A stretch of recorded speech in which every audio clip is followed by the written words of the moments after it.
قوليلي، من هو اللي يقدر يقرب من قلب النساء؟ أريد فارس يملى سروج الخيل وهو معتليها، يحمل السيف بيد لكنه شاعر، يخلي هبوب الريح نسيم العليل. 7 يمه يقرب من النار هو واثق أنه يطفيها، لا تحرقها ولا يخليها.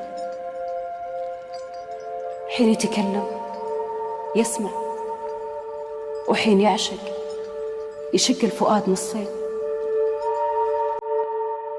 يا ما عطانا